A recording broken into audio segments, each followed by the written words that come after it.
Assalamualaikum warahmatullahi wabarakatuh.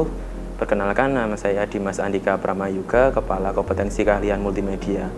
Pertama-tama, saya ucapkan selamat bergabung di keluarga besar SMK YB 17 Pare. 3 tahun ke depan, kalian akan belajar ilmu multimedia. Entah apapun pertimbangan kalian untuk masuk di jurusan ini, kalian sudah memilih multimedia sebagai bagian dari perjalanan hidup kalian.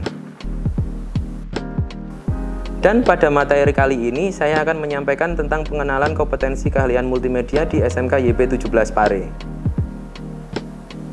Yang pertama-tama, kita harus tahu dulu apa itu multimedia. Multimedia adalah penggunaan beberapa media untuk menyampaikan sebuah informasi dalam bentuk teks, audio, grafik, animasi, maupun dalam bentuk video, agar pengguna bisa berinteraksi dan berkomunikasi secara efektif.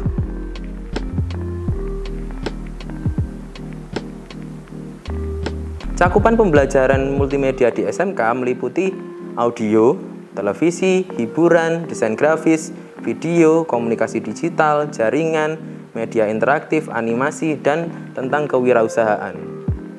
Jadi beberapa hal di atas itu yang bakal kalian pelajari di SMK ini.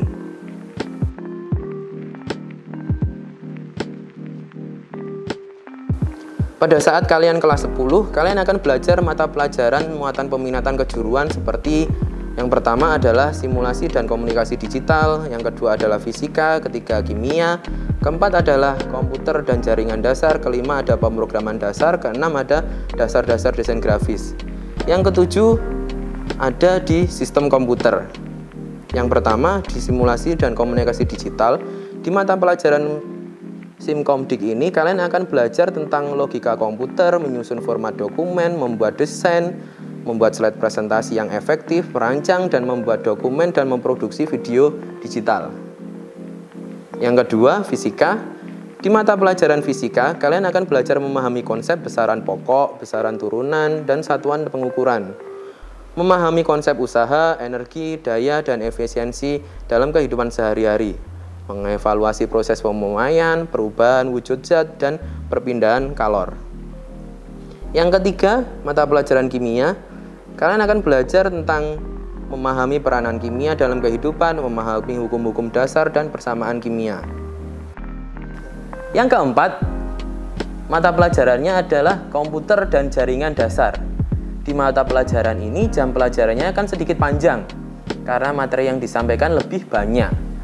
Di mapel ini, kalian akan belajar tentang mengenali hardware, merakit komputer, instalasi sistem operasi, instalasi software, instalasi jaringan komputer, menerapkan instalasi internet, dan melakukan perawatan komputer. 5. Pemrograman dasar. Di pemrograman dasar, kalian akan memahami alur logika pemrograman komputer, mengenali bahasa pemrograman, mengenali user interface pada aplikasi, dan mengevaluasi aplikasi yang sederhana. 6. Dasar desain grafis. Di dasar desain grafis, kalian akan belajar tentang unsur-unsur tata letak berupa garis, ilustrasi, tipografi, warna, gelap terang, tekstur, dan ruang, memahami prinsip desain dan membuat desain dari format vektor dan bitmap. 7. Sistem komputer. Sistem komputer di mata pelajaran ini kalian akan belajar tentang memahami sistem dan fungsi CPU, menyajikan rangkaian internal CPU.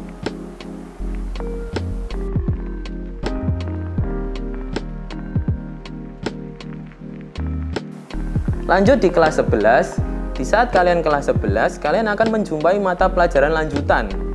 Dan di akhir tahun kalian akan melaksanakan PKL, yaitu praktek kerja lapangan. Berbeda dengan kelas 10, saat kelas 11, mata pelajaran peminatan kejuruan hanya ada 3 mata pelajaran. Tapi dengan durasi jam pelajar yang relatif panjang dalam seminggu, di kelas 11 kalian juga banyak menghabiskan waktu di lab multimedia. Di kelas 11, mata pelajarannya meliputi yang pertama adalah desain grafis percetakan, animasi 2 dimensi dan 3 dimensi, dan yang ketiga adalah produk kreatif dan kewirausahaan. Yang pertama, desain grafis percetakan, ada sekitar 12 jam mata pelajaran dalam setiap minggunya. Di mata pelajaran desain grafis percetakan, kalian akan belajar tentang desain grafis, nirmana, menerapkan prinsip huruf, font dan tipografi, membuat gambar sketsa dan ilustrasi, menerapkan pengoperasian kamera digital, dan peralatan fotografi dan videografi, mengatur tata cahaya, mengambil gambar berdasarkan komposisi dalam videografi. 2. Animasi 2 dimensi dan 3 dimensi. Sama seperti di desain grafis percetakan, ada 12 jam pelajaran setiap minggunya.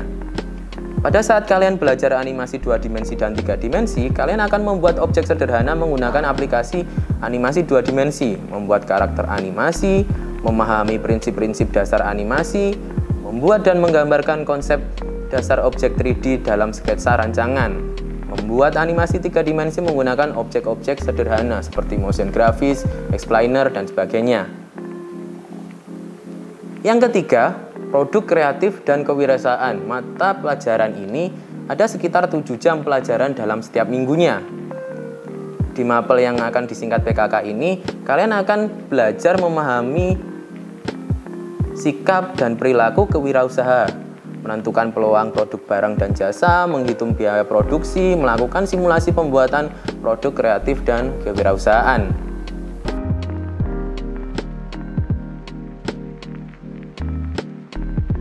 Di kelas 12, mata pelajarannya meliputi yang pertama, desain media interaktif, yang kedua, teknik pengolahan audio dan video, yang ketiga adalah produk kreatif dan kewirausahaan.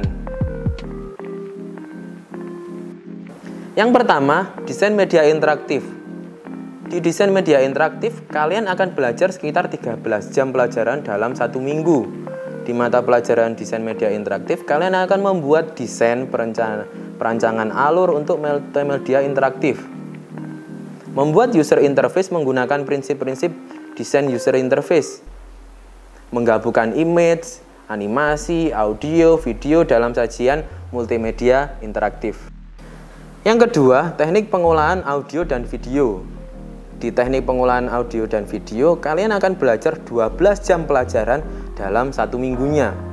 Di mata pelajaran TAV, kalian akan mempelajari pengoperasian kamera, menerapkan teknik pergerakan kamera, mengatur cahaya dalam video, dan mengedit sampai ke rendering video, memadukan audio dan video sesuai dengan naskah, dan membuat video sesuai dengan skenario. Yang ketiga, ada mata pelajaran produk kreatif dan kewirausahaan. Di mapel PKK ini, kalian akan belajar sekitar 8 jam pelajaran dalam 1 minggunya. Mapel ini adalah mapel lanjutan dari kelas 11. Kalian akan membuat bidang usaha secara nyata, lalu membuat perencanaan produksi secara massal, membuat media promosi berdasarkan segmentasi pasar, dan melakukan pemasaran sebuah produk dan jasa tersebut. Tentang penggunaan lab. Di saat mata pelajaran peminatan kejuruan, kalian akan menggunakan lab komputer. Ada beberapa hal yang harus kalian perhatikan sebelum nanti kalian masuk lab komputer. Yang pertama adalah menjaga kebersihan lab. Yang kedua, bertanggung jawab pada komputer yang kalian pakai. Ketiga, kalian tidak boleh makan atau minum di lab. 4. Basuh dulu kaki kalian sebelum masuk lab agar teman terhindar dari aroma yang menyengat. 5. Keluar masuk pintu harap ditutup. Tentang peminjaman alat. Untuk menunjang sistem pembelajaran multimedia, di lab multimedia ada alat dan bahan yang bisa kalian pinjam. Tapi karena ini alat bersama yang dipakai siswa kelas 10 sampai kelas 12, ada prosedur peminjaman yang harus kalian lakukan. Yang pertama, kalian konfirmasi ke Toolman Lab tentang ketersediaan alat tersebut. Yang kedua, kalian mengambil surat peminjaman dan isi sesuai keperluan. Yang ketiga, minta tanda tangan guru mapel untuk izin peminjaman. Keempat, ambil alatnya, cek kondisi alat, dan dijaga digunakan sebaik mungkin. Kelima, kembalikan tepat waktu sesuai dengan tanggal pengembalian. Cukup sekian dari saya ucapkan selamat bergabung. Mari belajar bersama untuk masa depan yang lebih baik. Assalamualaikum warahmatullahi wabarakatuh.